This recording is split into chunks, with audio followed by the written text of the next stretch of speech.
Thanks for tuning into this episode of the Human Performance Outliers podcast with Zach Bitter. All right, Nicole, welcome back to the show. Thanks for having me. Always an honor. Yeah, so you've been doing some more podcast episodes lately. You're too deep into your series on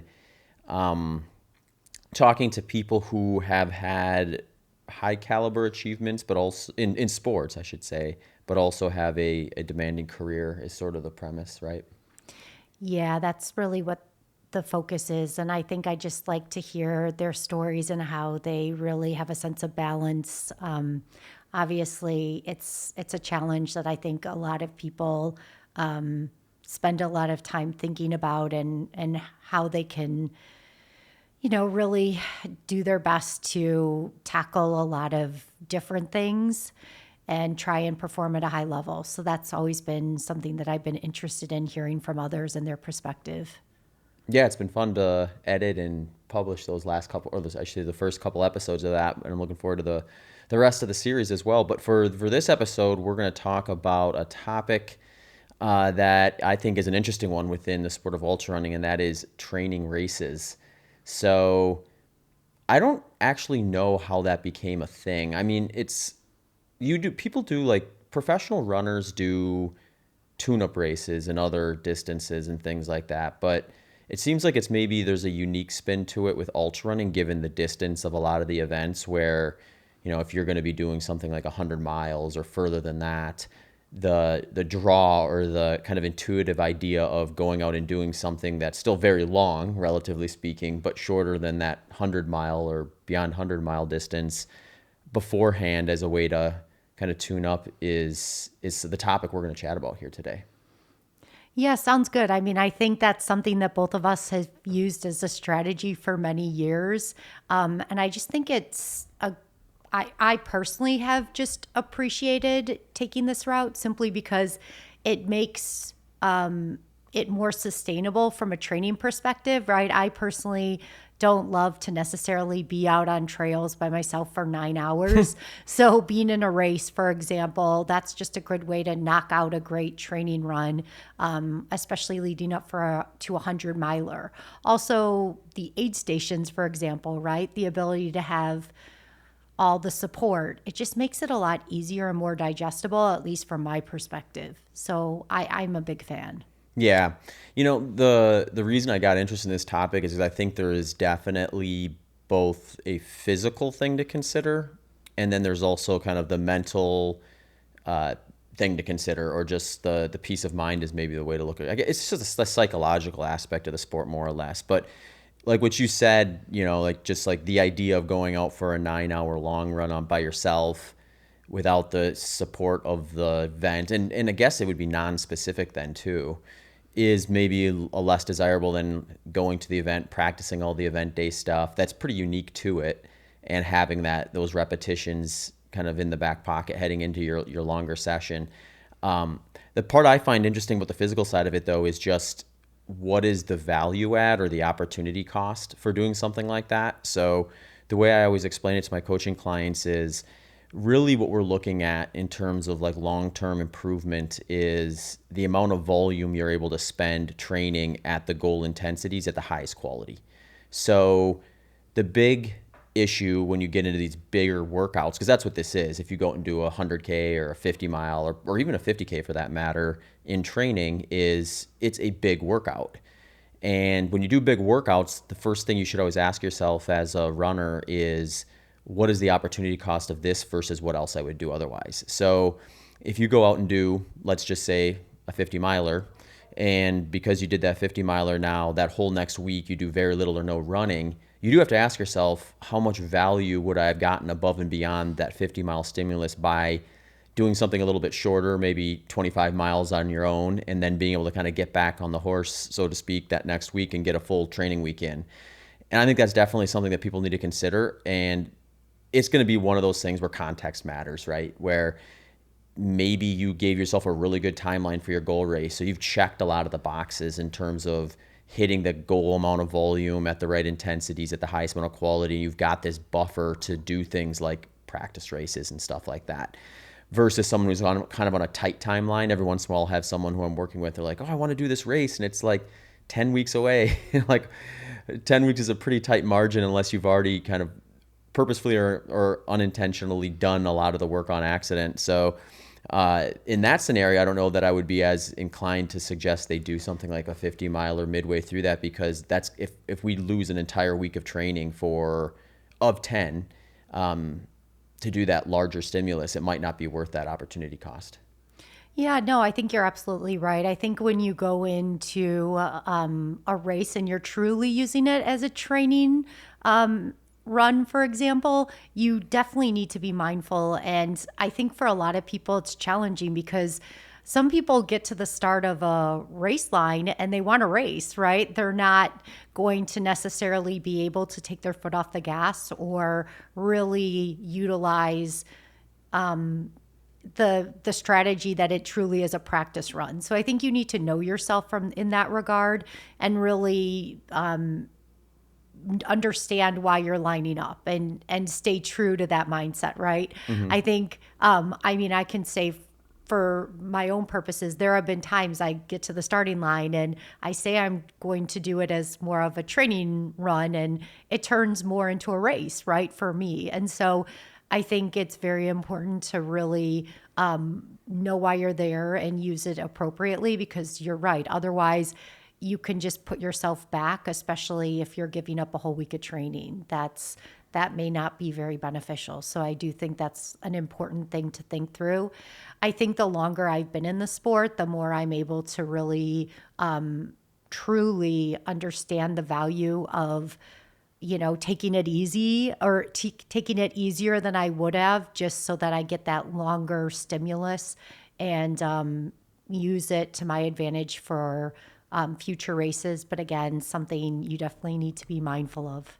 Yeah, you preempted my next point, which was going to be how do you actually go about the event itself? And the way I like to kind of somewhat subjectively kind of position it with someone if they're thinking about this is if you can go out there and hold back to say like 80% of your full capacity, then you're going to likely bounce back a lot quicker than if you say go out there and just redline it the whole time. And I think there's probably even some reason to believe that if you went out on an event like that and went out way too fast in the beginning and kind of blow up in a race like that, you're going to likely look at a little bit of a longer recovery period than if you go out slow and finish strong. So maybe it is a case where you're doing a B race or a tune-up race and you start out really conservative but finish strong. So those last few miles feel like they're a little closer to max, but since you positioned them at the end of the event versus the beginning, you're not necessarily like hammering your legs after that more aggressive start. And your mind too, because it's always a lot more mentally taxing when you do an event where you're just like holding on by a thread, trying to kind of force or will yourself to the finish line versus when you feel like you're just kind of powering through it. So those are things to consider. And sometimes I look at it the personality of the runner too, where I'll just ask, are you the type of runner when you're on a starting line and the gun goes off, it's 100% no matter what? That person, I might tell them to do something a little differently with training races versus a person who has no problem just kind of keeping it at that like 80% capacity mark in terms of both when and how many of them we do, or just how the timeline is. Like I said before, if I have someone who's going to be more likely to go to 100% no matter what, if they pick an A race that's 10, 12 months in the future, well, we've got a timeline where they could do more than just that A race at 100% capacity, in which case then they've sort of earned themselves the ability to go out and do something a little bit more at full capacity and use that for what ultimately is going to be the race they care more about down the road. Yeah, that definitely makes sense.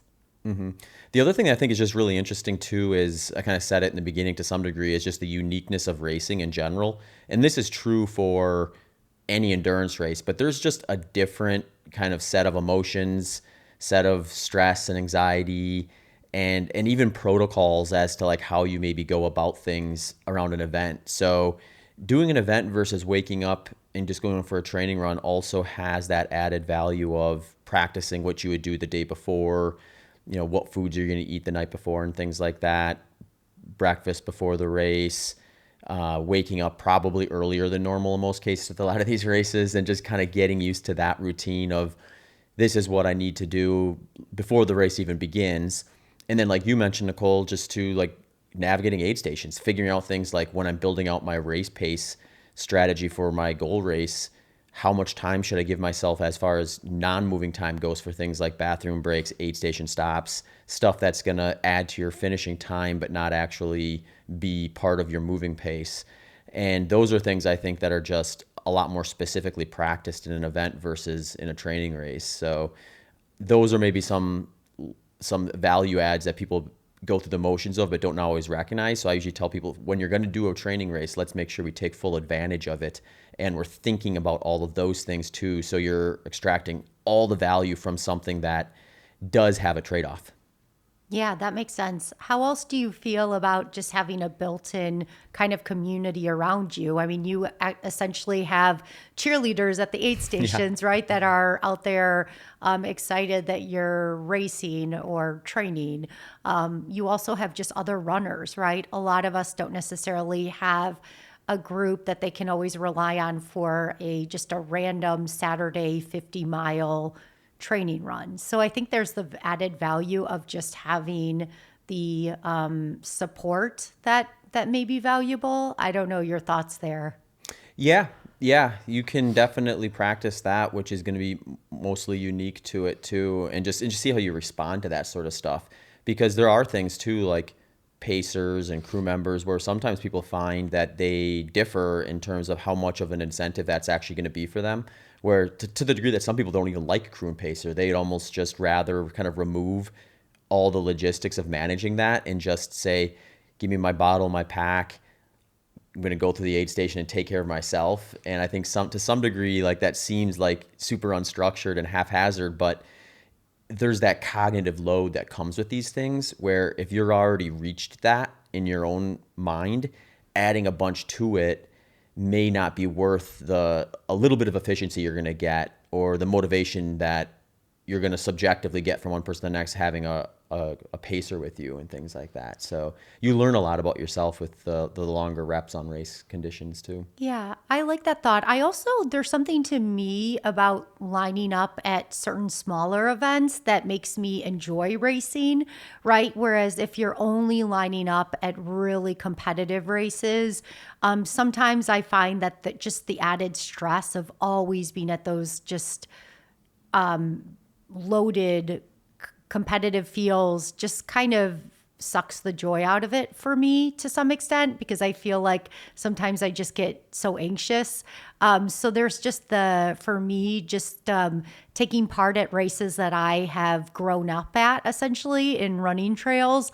I find a lot of value there. And it's almost like a reunion, right? To see old friends, especially in Texas. I love doing some of the races that are more local. And so I find a lot of value from that perspective as well. And I do think it keeps me more in a joyful state about racing, and just reminds me of just being mindful that, it's just a day on the trails.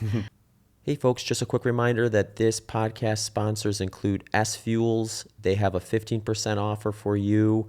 Element Electrolytes, they have a free sample pack offer for you. John G Apparel has 10% off.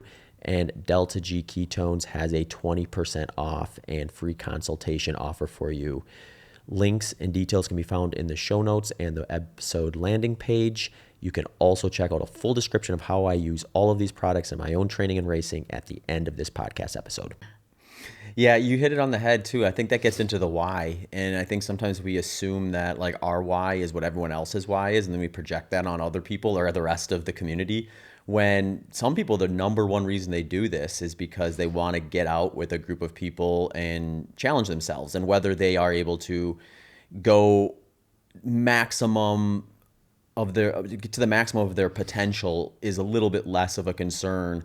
They want to do well, I'm sure, but they also take the greater joy out of what you mentioned, having that kind of community experience. So for them, it's like the more of them they can do, reasonably speaking, the better. So it's some of its priorities in terms of what the why is for the person as well. So I think sometimes it's easy for me, I know, to get kind of stuck in the lens of, like, what's the main goal, and kind of prioritizing everything around that versus looking at that through multiple different lenses.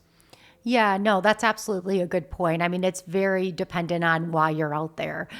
So whether maybe you have sponsors and you are trying to race at a very high level, or you're doing it truly for just your love of being out there, just to get in a run and be outside with nature, or it might just be on the spectrum, right? I think probably many of us fall and have different reasons, and just it's more complex than that, but I think that's a very good point. Do you want to tell us a little bit about some of the racing you've been doing this year, Zach? Yeah, I think that's going to be a fun topic. Is one of the reasons we wanted to do this episode in the first place is 'cause we've kind of been in a spot where both of our training the last year has been very consistent. So one thing that I really like about being injury free and consistent in training is when you do end the process from one race and begin the next one. Obviously, a good off season so that you recover physically and mentally is appropriate. But a good off season, in my opinion, doesn't mean returning to baseline of no fitness. It means picking up maybe or giving yourself a little bit of refresher where you do let go of some of that fitness, but not to the degree where you're going to need that same amount to get back up. So you're kind of pulling back a little bit, but that next push forward should take you further. And having that in place, I think, opens up the door for more training races. So we've been hopping around Texas a bit so far this year. What have we done? We did the Rocky Raccoon 50 mile, the J&J 50 mile. We've got the Brazos 50K coming up in about a week, or actually by the time this comes out, it'll have been over, I'm sure. So we'll have finished the Brazos 50K when people Fingers listen to this. crossed, Yeah, right? Yeah. yeah, all going well. So yeah, I think we've been definitely leaning towards that. Let's use some training races to get ourselves ready for our goal races this year, and so far so good. I think in terms of the things we've talked about so far, both of us I think basically bounced back after those with a day of rest and then kind of an ease back in for maybe the first half of the week. But then by the end of that following week, I think we're both back to full capacity, and that's Yeah. not that big of an opportunity cost then. No, it's been fun and see a lot of friends, do a lot of racing. We definitely got poured on at Yeah. the Rocky Raccoon 50 miler. So that was added adventure, Yeah. which haven't done in a number of years. So Well, and it's one of those things too where if we want to get into some of the uniqueness of ultra running and why practicing race day stuff is got like a different variable to it than maybe some other endurance events is the fact that we did two races, both the same distance. One was just soaking wet mud puddles all over the place, and the other one was just dry, loose rocks, very technical terrain. So it was like you kind of learn your variance in both different weather systems as well as different courses as to like maybe what works and what doesn't work, and start identifying kind of what are your kind of main favorite pieces of gear that are more transferable and ones that are going to be maybe a little more specialized. I know I'd like to hear if you had anything like this, but I know for me, I actually ended up discovering the update to the Ultra Timp 5. I hadn't worn that shoe before Rocky 50 because it hadn't been released yet, but it was just like in terms of like toe protection versus the other ultra models that I've worn recently, that one was just like a notch better for my specific foot. So both the Rocky 50 mile and the J&J 50 mile, I don't think my toes have ever been in better shape after 50 miles of running. So to me, it was like, oh, I identified a gear piece that I'm going to have now in the back of my mind when I'm doing something even longer than that. If it's a scenario where I'm a little nervous about, blisters or toe health and things like that throughout the course of a longer session. And now I have two very different environments to stress test that.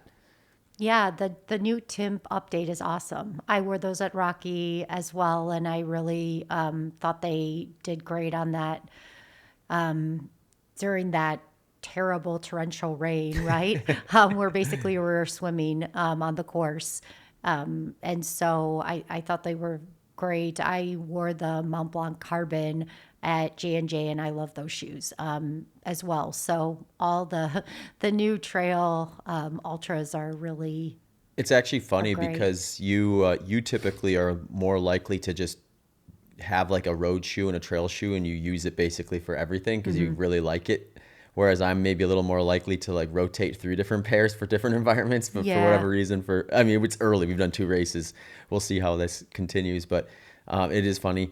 But I think it'd be interesting just to maybe give the listeners some ideas of maybe what things to be looking for when they do these training races. So when they do go into them, they are kind of taking inventory on stuff. If you want to share some stuff that you're maybe paying attention to, then I can fill in the gaps with what I would say if there's anything Yeah, different. a couple of things. First off, I don't like to travel too far away. At least, and again, this is just specific to me. I like to have something that I can easily roll up to on a Friday and then be able to try and get back by the end of the weekend. And that's simply because some of my bigger races are far away. So I Hmm. know I have Mount Fuji coming up, which I'm very excited about, but just knowing that my training races are close by makes it just more easier. It just makes it easier for me and more palatable with my schedule and the other demands that I have going on. So that for me is something I think a lot about. I also want to the best of my ability find courses that may be more specific to what I am going to be trying to navigate for the longer races that I'm doing. And again, it's not always perfect, right? I'm probably in Texas. I'm not realistically going to find a course that naturally ties with Mount Fuji. But that being said, I can say that J&J had some more technical terrain. I also know there are runnable sections on the Mount Fuji course, so Rocky Raccoon and Brazos are more in line with those. I think those are things that I think about. I also just am of the mindset that I want to enjoy my time in the training races. So I try and pick events that I know naturally are going to be something that is just enjoyable to me. So all of those are what goes into play for my thought process. But curious if I've left anything off that you think about. Yeah, I was thinking more specific to like gear and stuff like that, Oh, but like that's actually a good point because I mean, obviously, yeah, there's a logistic side of just getting to these events a lot of times, and this gets different from one person to the next because we're a little bit spoiled here in Texas where we have 2 race organizations between Tejas Trails and Trail Racing over Texas that offer multiple events over the course of the year. So we're usually within a 3-hour drive of any of these. And then when we were in Phoenix, we were even more spoiled with Aravaipa, who puts on, I think, over 50 events a year now. yeah.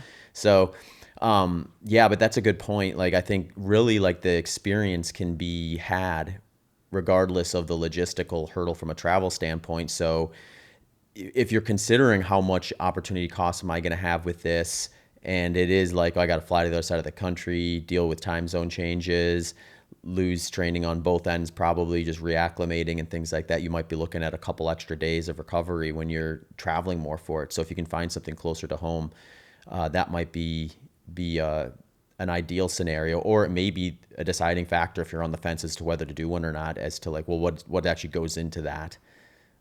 So it's really good points. Some things that I think about when I'm doing these a lot of times is just a lot of the gear check stuff. So usually I have an idea before I even start training if I'm thinking way ahead of like, well, what is this race going to require? So like if I'm doing like a track ultra, it's maybe a little different than say if I'm doing something like Javelina where you can see your crew once every 20 miles, or Western States where it's point to point and you're going through like basically 3 very unique different environments, and you don't see your crew much at all. So you're doing a little more aid station navigating and things like that. So I'm always thinking about like, how does this pack feel on me when I'm out there for say like closer to 9 hours like J&J versus just a typical 2 to 3 hour long run? Or how does how does this handheld bottle work if I'm using it all day versus just for a single run and things like that? Am I going to get like tired of one? Is there a way I can like switch between the two because you just get kind of more frustrated with a certain setup after a while and you want something to change? I find with the longer races, like I tend to look for things to change when I can. And I remember one of the more apparent versions of that was, I think it was the first year I did Javelina. I had this rotation going where every lap I'd switch from a pack to handhelds. And I remember every time I'd finish the lap, I was like, oh, it feels so good to take that pack off and grab the handhelds. And by the time I'd finish that lap, I'd be like, I'm sick of these handhelds. Give me the pack back. And it was just like, it was like the perfect timing to like want that. And you can learn that stuff by like your tolerance for certain things, or just things like chafing, blistering, spots that are maybe a little more problematic for you versus others in terms of how you want to kind of prepare things to get ready for that. So, I mean, that's a gear thing. I think there's also the nutrition and hydration side of things. So things as simple as like, what type of fuel am I going to be able to lean on the most? And is there a point where I start losing interest in it versus my favorite thing to have maybe is bulletproof for 2 to 3 hour sessions, but am I still going to want to be taking in enough of that at 8, 9, 10 hours into something? You can kind of sense out maybe some of that palate fatigue or that variance that you want and plan your nutrition accordingly. And then hydration too. I think the interesting thing is like, you get these nice cool mornings at the start of a lot of these races and you might only need like 500 milliliters or less per hour.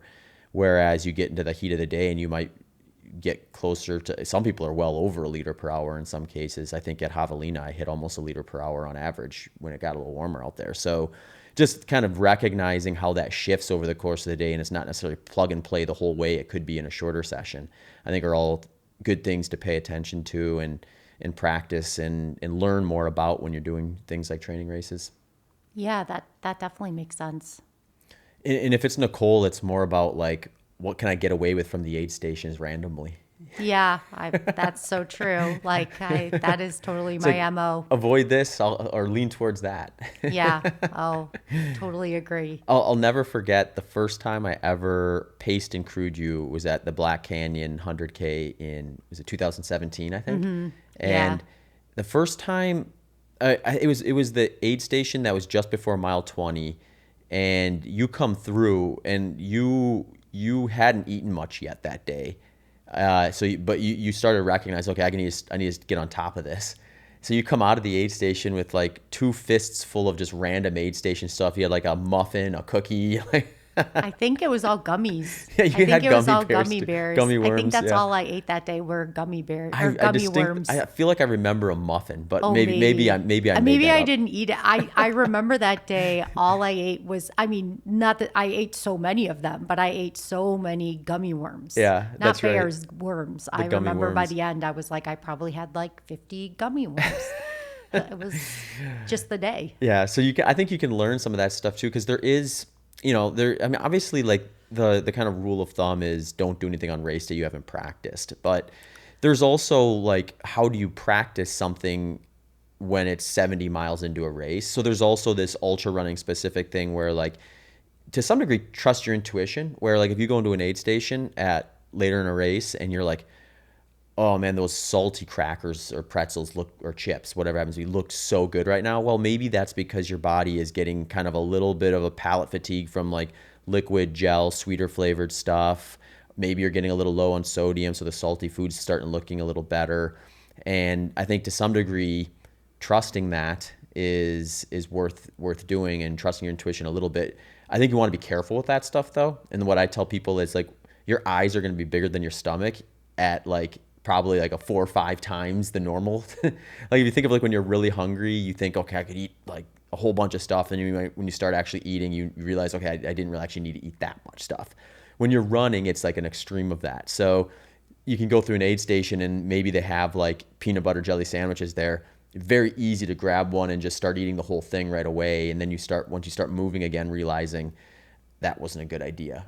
You're better off having like a little bit, nibbling on it for a little bit, letting it settle, and then nibbling on more of it and kind of slowly introducing it, and things like that maybe wouldn't occur to you when you're kind of just in your normal training, because you're probably not going to be in a state where you get to a point in training where you're just like at that spot of palate fatigue or just really being hungry to the level where you're going to eat a full sandwich or something like that.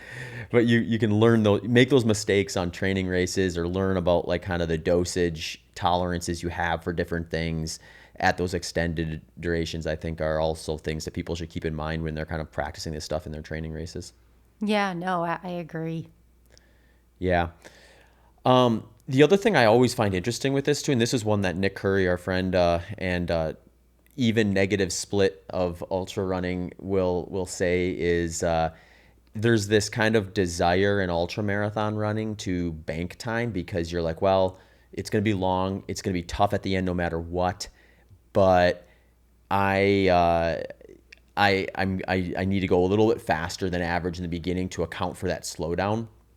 When in reality, I don't know that that necessarily is the case, but it seems to be like this intuitive impression people have, and it's really hard to kind of get over that and try something like an even or even a negative split when you're kind of the stakes are there for your A race. So I think practicing things like pacing at these can be really useful too, where now you don't necessarily have that same level of incentive to maybe feel like I have to execute this perfectly. And then you can practice something like that by going out really slow relative to what you maybe think and then just see what that experience is like. Because I know for me personally, the first time I ever ran a race where I was, even close to an even split, was like such a weird eye-opening experience to me where I was just like, I didn't know I could feel this good at the end of one of these longer races as I did. And that was a takeaway for me to like, well, if I can figure out what my optimal goal time actually is and pace closer to even with that, I'm just going to have a better experience and likely finish faster. And it's a little easier to commit to practicing that when you're doing training races than when it's the stakes are out there. Yeah, no, I completely agree. Just having that opportunity to practice is a plus. Yeah, just maybe a quick reminder of just or review maybe before we sign off here about like what are the pros and potential negatives of doing training races is I think the pros are you're practicing specific race day stuff all the way from pre-race to how you sleep the night before, foods that work well before races, things like that, your intra-race gear, intra-race nutrition, fueling, hydration, weather pattern changes that are likely going to be a little more severe than what you'll get on a typical run. And then some of the stuff you said, Nicole, like community experiences, like just being part of the community or getting out at more events, which I think are draws for people too. Practicing pacing, all that stuff that we mentioned. Potential downsides, obviously, is the opportunity cost. I think just you're doing a hero workout, as they say. So, you want to be mindful of what you're taking off the table. What does your timeline look like leading into your goal race? And what are the travel logistics if you are to do this? What's your personality type in terms of how you're going to actually approach this? Or, some personalities just don't need to practice the same way. They're a lot better at maybe reflecting back at their last race that they did from the prior season or the prior A race that they did and being able to carry that stuff forward versus others who maybe are still learning more stuff or need more practice. But considering the totality of things where it's like trying to get the most amount of volume at the right intensities at the highest quality over the course of your training and how much of that impact gets or how much doing training races impact that are all very much worthwhile to consider when you're doing these things. Yeah, no, all good points. Yeah, and I will add one thing that I did forget to say that you kind of alluded to when you said like I think smaller races. When you said that, I thought to myself smaller as in shorter distance, because it's like some of the stuff I talked about in terms of practice could be done at a very short race too. Like Yeah. you still get that same kind of pre-race kind of energy at like a 5K or a 10K. So, if you're really worried about the training load side of the equation and you also want to practice things like how do I feel the day before an event? How do I navigate the morning, getting to the start line, stuff like that. Obviously, you're not going to be able to practice gear the same way or your nutrition the same way for something like that. So there is a trade-off there. But there are some things you can practice with very low opportunity cost events too. So if that's what you're after, then, jump in your local 5K, I guess. Yeah, all good thoughts. Cool. Got anything else, Nicole? Anything else about training races or ultra No, running in general? I think that captures my thoughts. All right. Well, thank you for joining me for this topic-based episode. I think we'll have some more in the future that'll be fun to chat about. Absolutely. Thanks for tuning into this episode of the Human Performance Outliers podcast with Zach Bitter. Hey everyone, if you are here, you have stuck around to hear more about how I use the products that sponsor the Human Performance Outliers podcast. I have taken a lot of time identifying these products and brands, and I'm incredibly grateful that they are both products that I'm able to use sometimes on a daily basis, and they also are interested in supporting what I'm doing here at the Human Performance Outliers podcast and want to work with me. So here's how I use them. One of the reasons I came across S Fuels originally is it maps my protocol perfectly. So at S Fuels, they follow a principle of right fuel at the right time. This means that they don't demonize carbohydrate, but they understand the power of a low carbohydrate diet. So throughout my year, I have ranging inputs between fats and carbohydrates, but they're always based in a foundation of fats. S Fuel's approach matches that just right. It allows you to build a foundation in your nutrition with fats, but also gives you options to pull that powerful lever that is carbohydrate when you need it. So, in their product line, this is how I use it. Race Plus, that's their carbohydrate source. I'll use this for faster workouts or for races when I'm trying to defend muscle and liver glycogen. Train is their fat-based powder, which is basically a sports drink powder, but with fat instead of carbohydrate. Helps improve fat oxidation rates. I love it for workouts where I need some calories. I don't want to run a huge deficit, but I don't want to introduce carbohydrates. Side note, this actually makes a great high-fat smoothie as well. So if you're interested in that, check out my Instagram reels. I've got some smoothies on there that I've used this for. Revival is a protein powder that I will use post-workout and post-race a lot of times. This is something I can easily mix into something like full-fat yogurt or in that high-fat smoothie that I mentioned. Using this just makes sure I'm getting off on the right foot with the recovery process and maximizing my protein muscle synthesis. Next is Primed. Primed is my go-to caffeine source when working out. It gives you 80 milligrams of caffeine, but they make it in a way where it will help with focus, won't have jitters, and can help you with the fat oxidation benefits of caffeine consumption as well as the reduction in perceived effort. Life bars are my go-to snack. If I'm doing a pretty big training block and I need something between meals, Life bars give me some healthy fats and protein that'll fit right into that.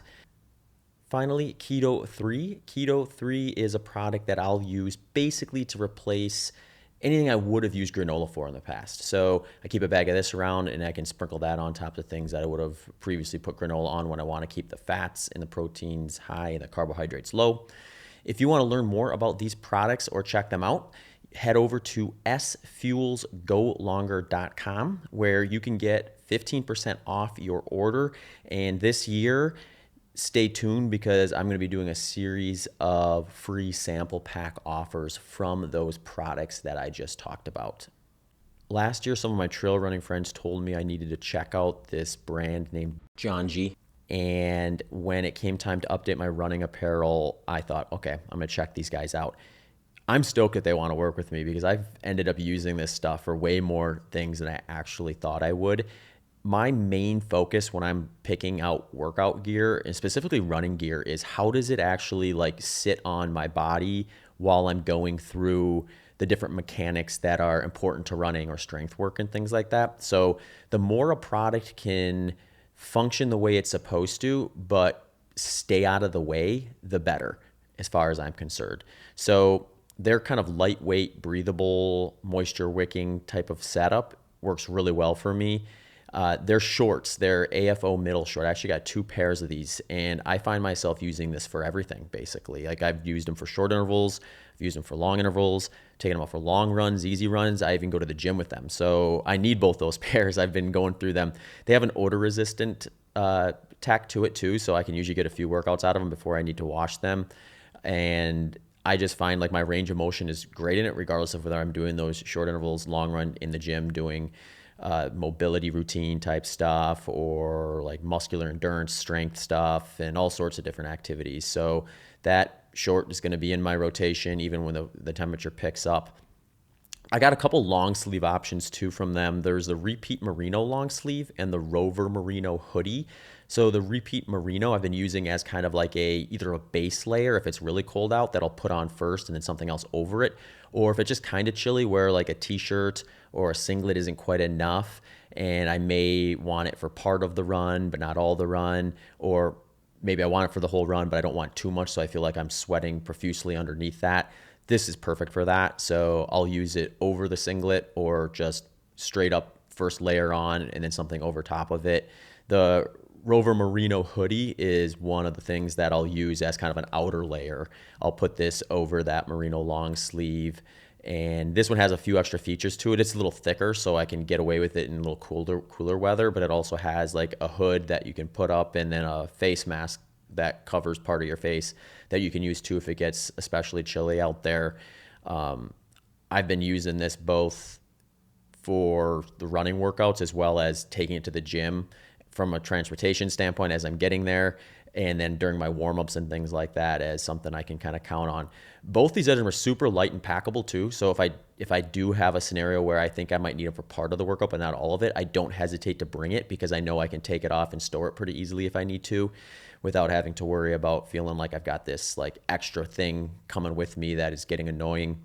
The next item I got from there was the tights. Now, tights are products that I am very skeptical about usually because I always end up having this situation occur where they either feel like too tight and restrictive or they feel like they're sagging on me. So I'm either feeling restricted by them, or if I don't feel restricted, I feel like I'm constantly trying to pull them back up or find a way to like fit them on me so they don't sag down. And it's just this constant battle where I just usually avoid wearing tights if I have to. These ones are much different than that. I'm loving these. I'm wearing these on all the cold weather days where I want that full protection layer, and they sit on me so perfectly. I can even stuff stuff in the side pockets. They've got these side pockets on either side. I put my phone in there. I've even taken my outer layer off and rolled it up and stuffed it in that side pocket. I don't feel like it's creating a situation where it's getting in the way or causing it to sag. Also, full range of motion. I've used this for faster runs and slower runs, and that's usually my test. If I can do a speed workout in the tights, then that's great because that means I'm moving through my gait cycle smoothly. And if they're not sagging on top of it, that's a bonus. I also picked up their Atlas multi-pant, which is a little bit more robust than the tights. So if you're looking for something for more of an outer layer, a little warmer, this would maybe be a little bit of an option. I've been using it on colder days for running and just as a way to wear something warm to get to the gym or during my warm-up during that. I love these because they taper down really nicely, so I'm not catching it on the side of my shoe as I'm going through my gait cycle or a movement in the gym. But they also have these really long zippers on the side, so if I do want to peel them off or put them on, I don't have to take my shoes off or feel like I'm fumbling around with it a lot. They also pack. They pack up real nicely too, so you can roll them up into the back pocket. And then if I do find that I'm taking them off partway through a workout, I don't feel like I have this like extra piece of gear that's like bogging me down much. If you're interested in checking out John G, you can get a 10% discount. Use promo code BITTER10, that's BITTER10, and go to johnji.com. That's JANJI.com. And if you do like to shop at REI, they are also available there. Element Electrolytes has been my electrolyte of choice for quite some time now. They're actually back sponsoring the podcast for the third year. That's how long I've been using them. I actually got my sweat test done last summer where I found out that I lose 614 milligrams of electrolytes for every liter of fluid that I lose. And it's not uncommon that I'll lose a liter plus of fluid per hour, especially when it gets a little bit warmer. So I'm usually using electrolytes in my workouts, especially as they go beyond an hour or if the temperatures are a little bit warmer, or if I'm just going through a lot of fluids for one reason or the other. My protocol right now is I'll do a half a pack of one of their chocolate flavors in my coffee in the morning before my morning training session. And then I'll do another half a pack to a full pack of usually watermelon in my fluids that I'm taking on during and after that workout. Their product specifically has 1,000 milligrams of sodium, 200 milligrams of potassium, and 60 milligrams of magnesium. So you can go a long way with one packet. Some of the other flavors they have available are citrus, watermelon, orange, grapefruit, raspberry, chocolate, mango chili, chocolate caramel. They actually right now just rolled out their seasonal options. One reason to keep an eye on Element is they will do seasonal releases where they have limited time offers. And right now their seasonal option is chocolate mint, chocolate chai, and chocolate raspberry. If you check them out and you like that sort of idea of mixing something with your tea or coffee or your hot chocolate, if you want to make yourself some hot chocolate with this, you can do that. Definitely check out the mint and the chocolate raspberry. I love both of those. If you do want to try them out, you can actually get a free sample pack right now with your first purchase. You just have to go to drinklmnt.com/HPO. Put in that /HPO, and that will offer up that free sample pack as well as let them know that you're a supporter of the Human Performance Outliers podcast. Delta G ketones is a product I've been using for just over a year now. I started using them early last year as a test to see if it was something I was going to want to use in my training and racing. I wanted to stress test them in something longer, so I actually used them at the Rocky Raccoon 100 as my first kind of test of will these handle for the duration of a 100-miler versus just what I would notice in kind of day-to-day workouts and things like that. And they are something that I'm going to keep in my routine. So my basic go-to is the Delta G Performance. The reason I chose Delta G over all the other exogenous ketone supplements out there is they have a formula and a dosage that is supported by the research that we have to date. So they are the company that got the DARPA funding to design for special forces. They've been 50 plus published studies, 20 plus ongoing studies. My protocol with them is just to take a single bottle of that Delta G Performance before a key workout or before a race. And if I'm going to be doing a race that spans longer than 3 hours, I will take another bottle every 3 hours while I'm out there. So if you're interested in more details about exogenous ketones and Delta G specifically, I would encourage you to check out episode 351, Exogenous Ketones and Performance with Brian McMahon. You can also right now on their website, they understand that this is something that is new for people and they want to make sure that you are using it right and that you know what you're doing. So you can do a free consultation with them if you go to their website at deltagketones.com. If you do decide, hey, I want to check this stuff out and see what my experience is like, you can get 20% off and let them know you support HPO by using promo code BITTER20. That's BITTER20 for 20% off at deltagketones.com.